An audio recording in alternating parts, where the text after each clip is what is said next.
De retour sur ce plateau, chers amis, merci beaucoup. C'est l'émission Tout Savoir sur le frère Trésor Vangui. Je crois que vous avez ma Kamazo Loba, Azo Bimsa Makambu. Merci Trésor Kanza, Moutou Azo Simba, Simbi Coaching, Yem Dazo San émission yo.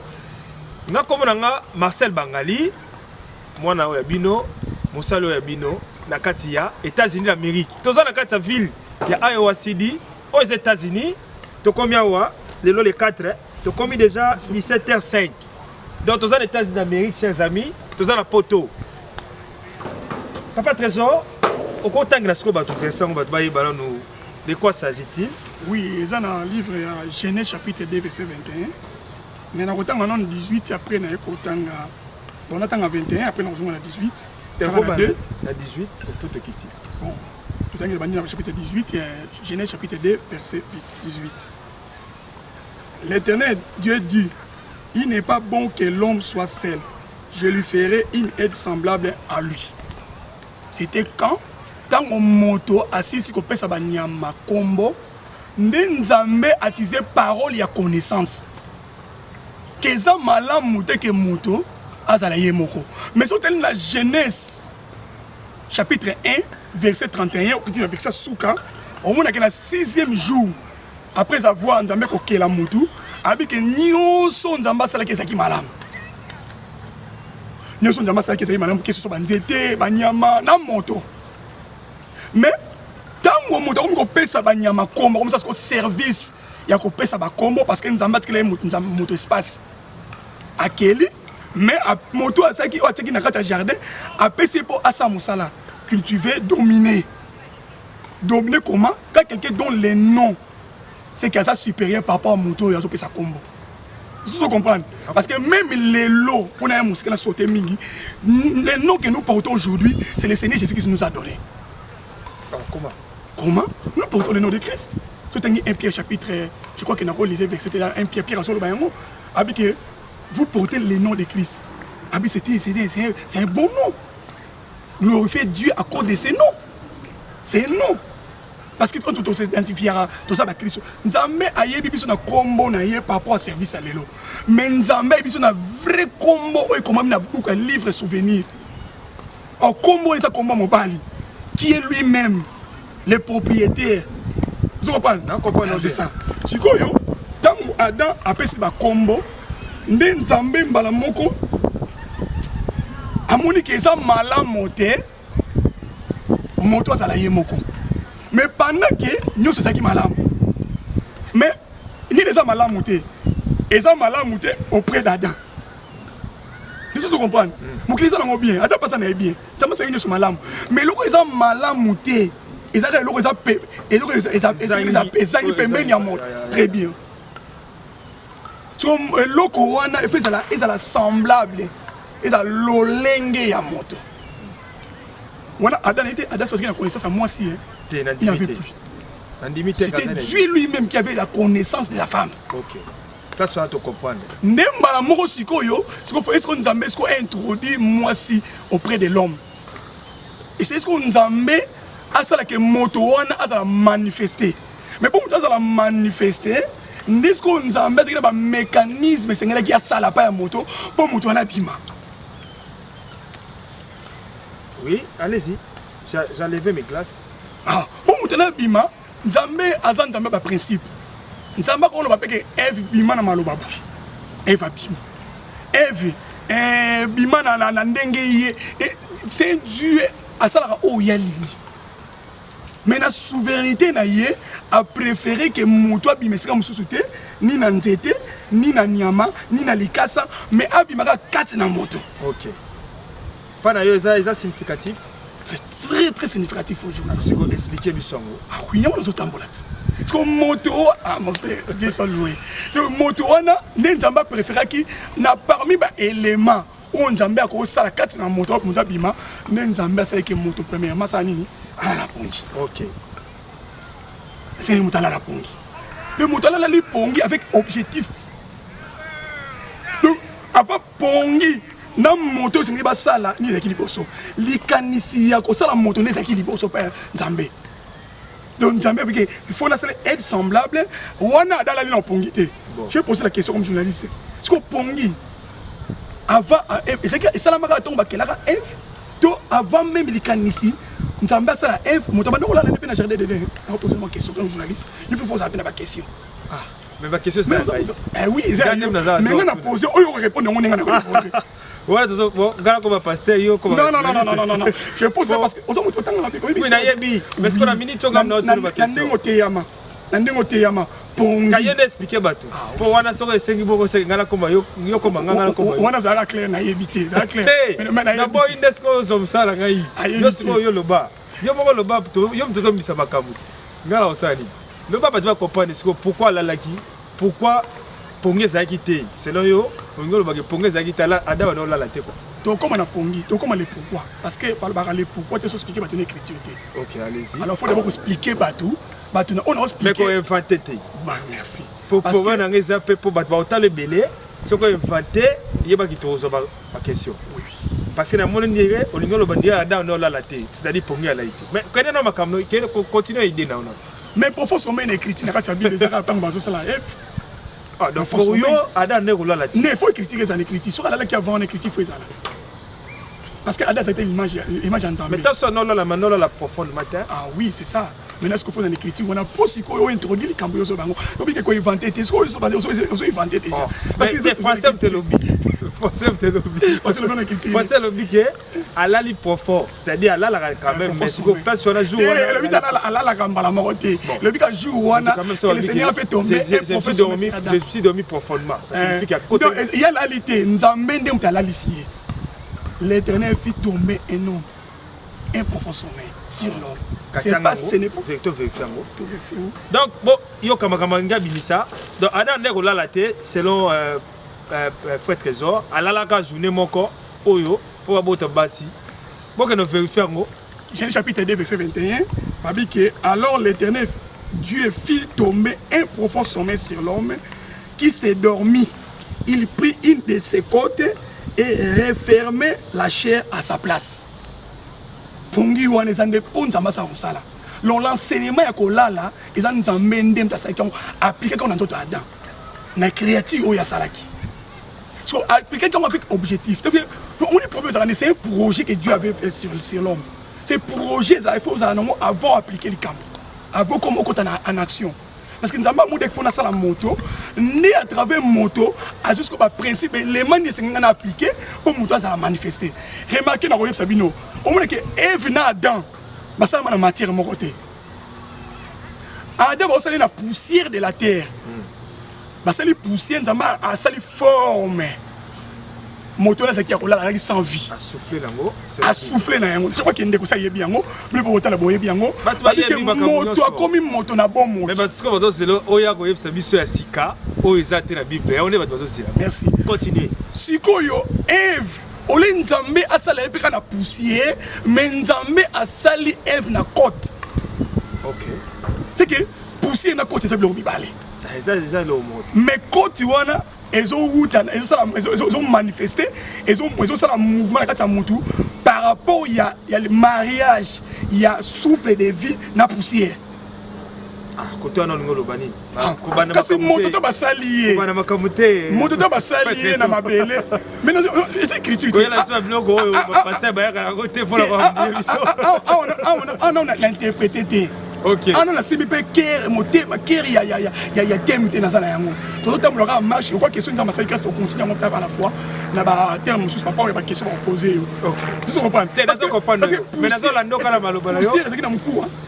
Pousser dans mon cou. Ma belle la terre na côte oh ba jouer là qui pour passer la Ève. En tout cas na zone ici d'abord moto tant que pousser ton ma salle formation wana. La terre ma belle. Côte c'est là qui? Côte c'est agité. So côte ils ont manifesté blanc. Ils ont manifesté quand tout cas.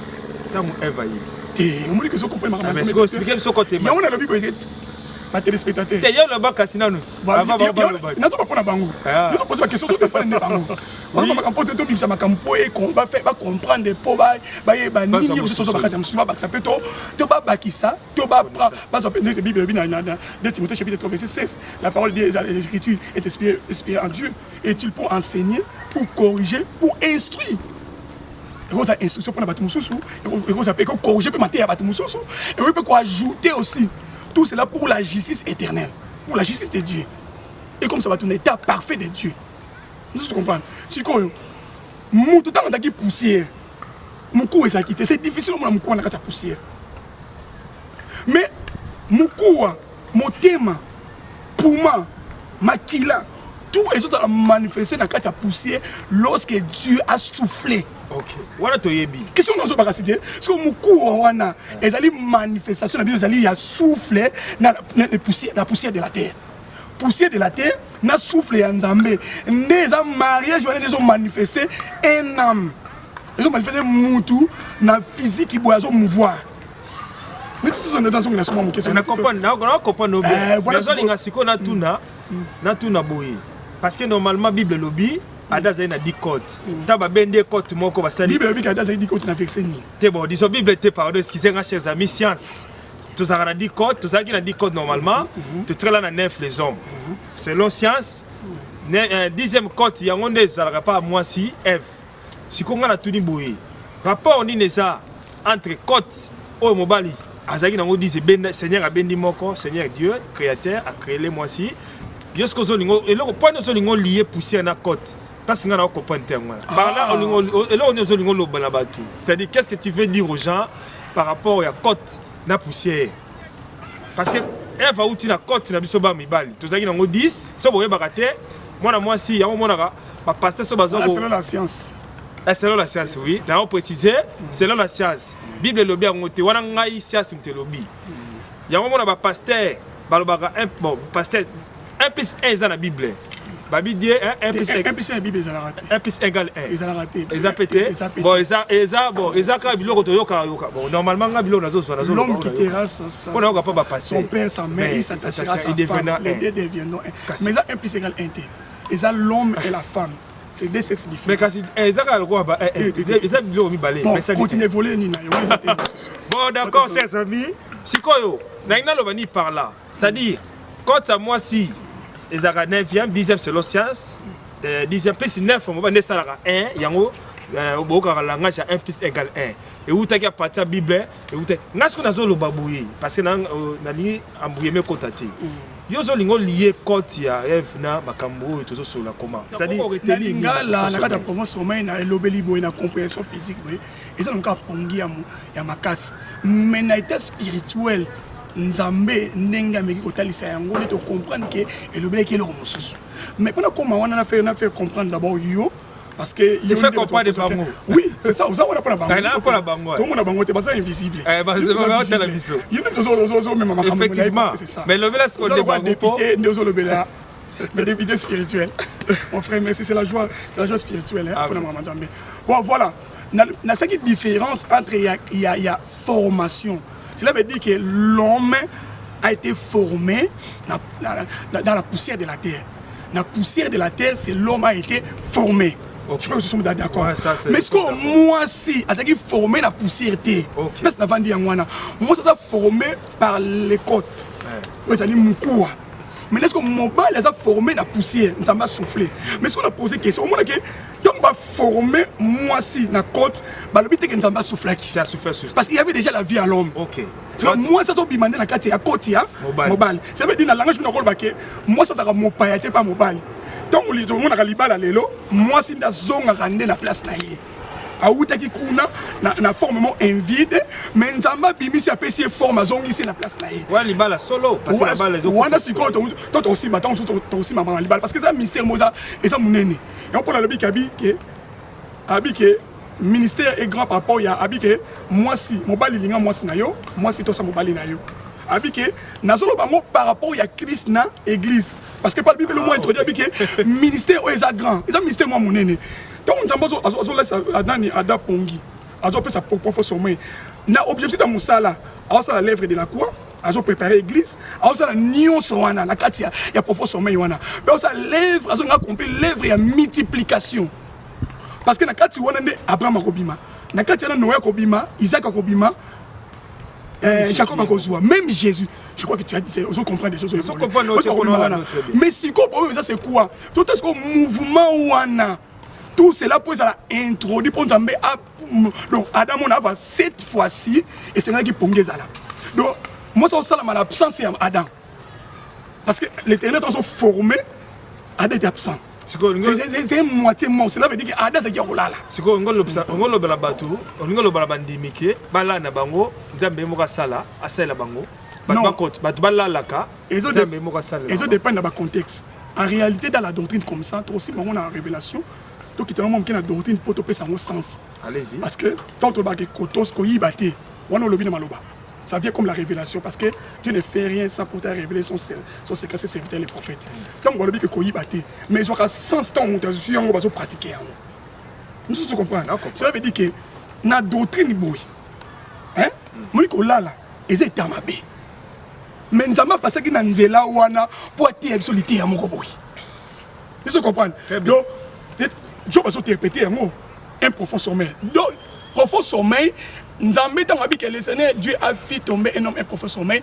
Nous avons interprété dans la écriture que alalaki. Un profond sommeil, sommeil, cela veut dire et ça a pongi. Babi que tout le monde hâte. Quand tout le temps en moté, tout le temps en c'est important. C'est tout le temps on peut trouver le mot important. Je crois qu'il y a la Bible. Donc, chers amis, c'est l'émission Tout savoir sur les frères Trésor Vangi. Azar expliqué biso pour la Nini Nzambe, la version wana ya profond sommeil et ça na kata Bible. En tout cas, avant d'ici ma kamnaye place wana, ngana mi ko ebise boui. Nabi Papa Trésor, makamwa kala, est-ce que tout ça n'a besoin sikoyo? Bon, kotwana alobike eza le moko. Bon, abi makambu ya ba testament, eza makambu ya ba religion mteye nango, makambu ya ba théologien. Bon, bino mobo décider soki tolanda testament, tolanda Bible selon ndenge Bible ça. Abi makambu testament eza nango na tinate au nouveau ancien pona yé. Faut c'est la makambu te. O me yango ndolobai. Na lobi te ko boa ka ba écriture ya ancien testament te. Ezali ombre pour oyeba Yesu lelo, il faut yeba yelobi. Bible lobby qui est en hébreu et que Jésus-Christ il est le même hier aujourd'hui. Comment la Bible dit qu'il est le même pas aujourd'hui hier. Il est le même hier aujourd'hui éternellement. Ce que nous disons Jésus-Christ est là. Faut que nous aujourd'hui aujourd'hui nous faisons les matières nous faisons tout le temps. Il faut zonga hier. Hier on a ça parle aussi des écritures dans Genèse. Oui. On dit que Jésus ça c'est nengeni. Mais biso surtout ça la période de Anati. Non. Maintenant c'est tout. Maintenant on a besoin qu'il y a un profond sommet tout autour de Genèse, on les a culte mobimba. Si on comprend bien, on va pas servir Nzambe lelo. Même les kamba père to lobeli awa. On va pas na jardin parce que Adam c'est qui père. Après ce que je ton aussi maintenant Adam lobini. Avec l'homme qui quittera son père et sa mère. Vous comprenez? Donc père, la mère, c'est vrai qu'il y a 4 jardins dedans, il y avait aussi l'enseignement sur le père. Si vous comprenez Genèse cité, comment peux-tu faire enseigner à père Nathan va disciple? Voilà, c'est ça. Bible Genèse 2 verset 21, tout ça quand tout autour écriture on a ma partie dit alors l'Éternel Dieu fit tomber un profond sommeil sur l'homme qui s'endormit. Vous comprenez? Moudalali. C'est tout en l'aliné, il prit une de ses côtes et refermant la chair à sa place. Vous comprenez? Dans Moudalali, il y avait un ministère. Mais Moudalali, il y a eu pongi à la lité. Mais nous avons mis la saïe. N'entendez. Vous comprenez? Mais ce que là, c'était pour manifester le ministère ou pour manifester la femme. Ne azui moku wana akiasali nango ayeko présenter yango place azwa ki yango. Mais c'est très important. Tant abimisi babi akangi nzoto. Hein? Tant akena so ke bata science le hôtel lelo ba fungola so ki disent est-ce que place on Nzamba longo la côte. Ça peut pas rechercher. C'est ça la recherche dans la Bible na mama théo musique il fallait ça la peut pas rechercher to yeba place Nzamba longo le côte wana est-ce que etika vide wana ça peut pas rechercher wana na yeba te. C'est ça. Mais tout na peut exemple beaucoup introduit ma science out. Mais il y a que science ya solo nous croyons science. Ils ont aidé sur le de manière sociale boy. So beli le local niveau science pas traité par rapport expérience ça va tomber dans la classe parce que tout des sciences surtout c'est ce où tu pas Nzambe. Nzamba ça au terrain mais on a solo spécialiste science sociale au délai ba science science. OK. Avant nous laisser ça étudier là-bas pongi il fallait Nzamba introduire pongi na mokili. Donc on va que muto ça likolo ya nyonso. siko ntango nzambe asali Eve amemi ye epai ya Adam. Cela veut dire que pongi oyo ya Adam ezalaka nde nzambe nde aboma Adam. Nzambe aboma nde Adam. Même si il y avait le péché, mais le Seigneur a manifesté l'œuvre de l'agneau. Parce que Paul a dit que l'agneau a été immolé avant la fondation du monde. Parce que maintenant, l'agneau a la fondation. Avant la fondation du monde, la monde est posé, la fondation du monde est posée, l'agneau s'est immolé. C'est un peu maquillé. Dieu avait un objectif. Nous avons introduit à la divinité de Dieu. Oh, la divinité de Dieu, il a manifesté quand on monte dans les bons. Vous comprenez? Voilà pourquoi quand Dieu a créé Jardin d'Éden, a créé le monde, à ce Jardin d'Éden, a été l'arbre de la vie, dans l'arbre du conseil du bien et du mal. Mais nous avons dit que l'arbre de la vie, c'était au milieu du jardin. Mais tant que Meka Eve, elles se sont présentées par Eve que l'arbre du conseil du bien et du mal qui était au milieu du jardin. Mais en réalité, nous avons placé l'arbre de la vie et au milieu du jardin. Mais il faut que nous avons sosoli. Les Saint-Esprit a guidé pour comprendre comment est-ce que nous avons besoin de la Bible? Le prophète Moïse, pour moi, c'est comment Genèse. Comment qu'il a laissé Moto Pongi. Dieu est le créateur. Dieu pour rien. Dieu, selon la Bible, Proverbe chapitre 16, verset 4, dit que Dieu fait toutes choses avec un but. C'est le pas maté. Si on dit le prophète, comment on a bêté qui est mbata? Mais la quête c'est le langage en Zambé. Ok. Tu as dit que la Bible est a deux langages, il faut comprendre la Bible. Mais quand il y a un problème, il faut se soleil, on manifeste, on isoter tes frères. Justement. Chers amis, la première partie, il y a Makamboyo. Donc, je suis déjà. Vraiment, tu as cité, oui, tu as cité. Tu as comme il y a presque souka. Si tu as pas trésor, parole, pour comme de la sous-émission, à tout cas, mission, tu as aussi sur les lotiers, chers amis. Vraiment, pour te comprendre le message, c'est le premier épisode, deuxième épisode, troisième, quatrième. Papa Trésor, normalement, après mission, bon, on a pu matériel, tu as filmé une exhortation. C'est ça ce que nous faisons. Pour Moussa Nadja, mais ça a l'émission Langate. Négazaboui a roté à Binosco Yemoronga dans Salate. Pour on a payé matériel négocié dimanche. Alors, Papa Trésor, faute de temps, parce que la télé tourne autour du temps. En conclusion, pour dans les lots, parce que tu as raison, il y a le sous-sous. Et l'eau qu'on a ça va retenir. Attends, les fils que deux, il y a mon épaule. Nous avons fait un talio dans l'émission à retenir au résumé. Bon, pour moi, c'est quoi que nous avons réglé parce que ma caméra fait le bien ôté ou même à la gauche droite, mais je crois que non, on développait très bien. Très bien. Ma caméra lobby, mais ça, ma caméra, par exemple, pour un résumé, c'est un peu tel ça. Parce que le profond sommeil, c'est clair, la mort. Parce que Pongi, il y a Nzambe et pas Adam. Il y a qui dépend Nzambe à Bomaki Adam pour en manifester la femme. Okay. Pourquoi? Parce que dans Job chapitre 3, verset 13 au 14, Job a tel sa Pongi le rôle à l'Iwa. Bon. Job chapitre 3, 13 à 14, le rôle à l'Iwa.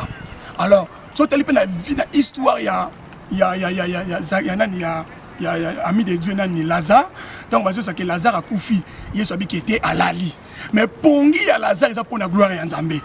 Mais en réalité, Pongi, il y a son nom, il y a que Lazare a koufa.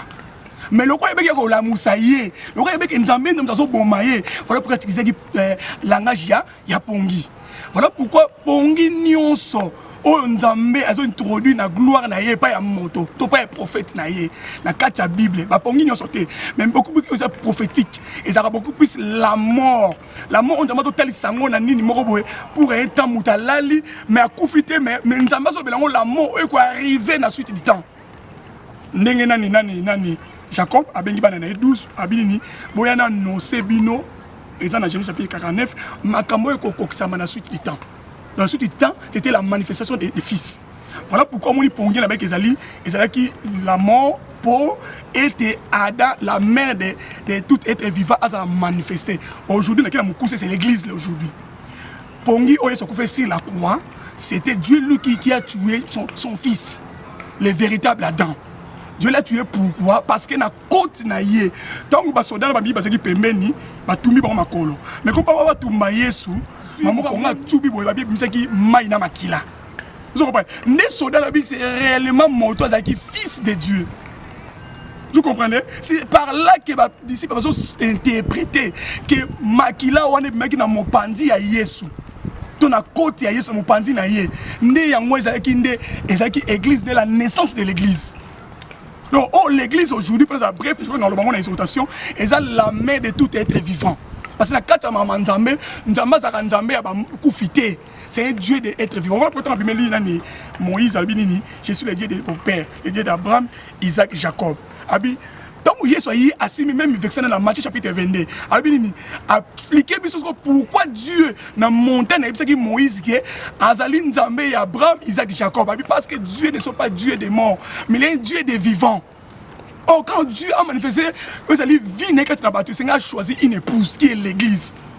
Vous comprenez? Mais, quand ils ont marqué, ils ont pris le papa Bangali, comme il a un peu pressé, de la vie physique, Nini, maman, on a présenté maman à Ève parce que Abraham a lobby, Adam a lobby que l'homme quittera son père et sa mère, il s'attachera à sa femme. Le père d'Adam, c'est Dieu, mais qui est la mère? Qui est la mère d'Adam? Oui. Chers amis. Qui est la mère d'Ève? Tu peux expliquer ma communauté, on peut expliquer et sembler bien qu'on mais je crois que aussi ça sur le loté, chers amis, on ne peut pas construire la ville de Rome en un seul jour. En fait, l'expression la ville de Rome n'a pas été construite à une seule journée. Tu peux signer un rendez-vous pour l'arbre physique. L'arbre physique. L'arbre de la connaissance du bien et du mal. Tu peux signer un rendez-vous dans le physique et que vous allez développer par les frères. En tout cas, maman et Abraham, qui dans les lots, bon misala, bon contacter frère Trésor. Si on a un rapport na yo, ils ont des nini na basala nzambe. Basala nzambe yo kana bango, na oyo kana bango te. Oui, moi Nazar qui n'était la solarana basala nzambe nyonso. Oyebi. Na yebi na solarana bango, na P6 pasteur, je crois que mon pasteur Crespin Kambomba, na P6 Mbote.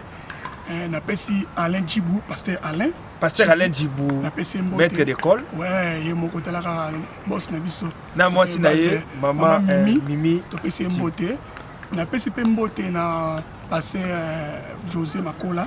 José Kola Kaninda. Kola Kaninda. Aseka c'est mon ami. Mbote Mingi na pesi pasteur Nani. Oh madame Nayo. Na repé ça pourquoi pas. On dit homme de Dieu. Moi ça homme de ta femme de Dieu. Servante. Servante, c'est ça. Ouais, c'est ça. Alors qu'on appelle si Mbote Pessus pas pasteur nous sur par exemple les pasteurs mon frère le Tony Lolia, les sous-serviteurs de Dieu, Tony Lolia, maman Obala Joël, na pesi Mbote, na pesi Tony Emmanuel, na pesi pasteur l'autre la pasteur Champagne. Pasteur Champagne. Pasteur Champagne, très bien. Pasteur Mbote, pasteur Frère Dina. Pasteur Champagne Toussilou. Pasteur Frère Dina. Mbote, pasteur Jean Fidèle Mabois. Pasteur Jean Fidèle Mabois, n'a pas son Mbote. N'a pas sous mon frère apôtre Jean-Paul. Apôtre Jean-Paul Makambo, Azabou na Makambo 3 jours, les 8, les 9, les 10, au Rosala. Je crois que ce sera une invitation du programme. Invitation à Benksi Moututu. Je serai par rapport à mon programme, tout le programme église, je crois que les gens serviteurs me suspendent à passer à l'ex côté à d'autres et sans oublier mon frère Carly général Bakounde et mon frère que j'aime beaucoup aussi qui me respecte beaucoup frère Osborne les chantres papa Osborne maman Gisèle Gisèle Massengou moi c'est Oyaye c'est ça Mbote à Mingi donc frère Trésor mon frère Josué mon frère Moïse na lafta benaki Mbote mingi et ma femme Marina Mbemba. En tout cas maman Marina nazaki na mbal na yo to sale émission batu ba Rolanda na pesi mbote maman Marina Mbemba bongo papa Trésor za na bana rapide oui ça na bana belé na pesi bano ya yo bana ngai ba se belé on a le but ça na bana belé on ça bana moké na bana belé za marié na bana belé na bana maman pe moi kala c'est ça wa nzamba ça pesi ba mbote rapide les enfants Ephraim bébé Ephraim mi pata Ephraim papa te sali pesi Eliezer mi pata mbote na pesi Liel Mbote na pesi Estrella Mbote na pesi Meshak Mbote et na pesi aussi famille nanga mobimba papa nanga maman nanga et mes serviteurs aussi on a l'équipe nzela na bango nzambe on peut s'appeler adresse église comment les gens peuvent côté moi na kati ya oui mais ce qu'on le bango pe mais ça na nini na ana ayo aussi derrière billion na ayo sidi na Walmart ayo sidi je crois que à côté la bino on a nini uzamala mingi. Oui, en attendant, oui. On appelle ici pasteur Emma Koussiti Mbote, on appelle ici pasteur Boaz, docteur Jolie, on appelle ici pasteur prophète Mwata, pasteur Salomon, Manzambi, on appelle ici pasteur Illinois Awa, pasteur Bienvenu Lunganu, apôtre Patrick Moudjiri, docteur Otilon, pasteur Ezekiel. En tout cas, le pasteur, il y a aussi mon pasteur. Pasteur Crispin Kambomba, pasteur Crispin Kambomba, pour la cause avec toute sa famille, merci. Pour la cause Papa Trésor, ce qu'on a dans Iowa City, to Coral Vito Cedar Rapide, to Illinois, to partout dans les États-Unis, au Lingui, où il y a beaucoup de gens qui sont Azana 4137 Den Road. Iowa église Life Tabernacle. Temple où on va s'embêter la Rizakuna. 4137 Den Road, Iowa City, Iowa 52 240. Donc, tout ça la ville à Iowa City, déco. Ou yoki baba profond sommeil, ou yoki mater, ou yoki n'enga l'oubli à défendre. Aussi bien on vraiment pas tellement pour détails. Oui, mais déjà base, on peut si déjà base. Mais la question d'abino et comme ça la kena profondir en gros, parce que lobby et l'autre côté, vous voyez qu'il y a une émission l'équipe. Il faut intervenir dans Oyazo Loba men elle qui base à Makamwana. La première fois qu'on a mon Koufa, mais on a expliqué pourquoi dans lobby ezali la mort. Oui. Donc si ça sur les émissions sont pourquoi la mort, pourquoi Nzambe ka sengali ya bomada, pourquoi na benyo pe le roi papa parce que ada la mukaki. On expliquer. Mais ça numéro na yo kasi pour na bato yo ba ko bengo kasi na ndenge ya téléphone pour expliquer bango bien. Oui. C'est comment votre numéro et aux la Facebook. Oui. Oui. Pesa kasi. Oui, Facebook ezali Trésor Vangi. Excusez-nous chers amis, c'est dans le cadre de cette émission que nous sommes venus s'asseoir ici, dans le terrain. Trésor Olaf Sabongo base l'intérêt baseball. En attendant, papa Trésor. Numéro d'Angleterre, Facebook d'Angleterre, Trésor Vangi. Sur le gain mis à Marcel TV, Roman Nangai. Tout savoir TV. Tout savoir TV, Roman Nangai. Et puis mon numéro de téléphone c'est 319 383 90 20. 319 383 90 20. Je crois que les restes des programmes sont bien dans le numéro. Voilà. Donc, chers amis, à nom de Jésus-Christ. Oui, nous étions ici, en face de terrain baseball. C'était un jour férié, Yango Bazate. En tout cas, Moussa Nzembe, à lobby ou à lobby, à Silisi Petepo. Donc, on peut aussi s'agir sur les lots de Bible, ça peut mener. Tout le temps, Papa Trésor va te Rolanda Belé. Pour Bisso, to Landamaka, to Kotsara partout. Angola, Europe.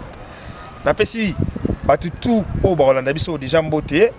Vous êtes belé, vous êtes à la Bisso.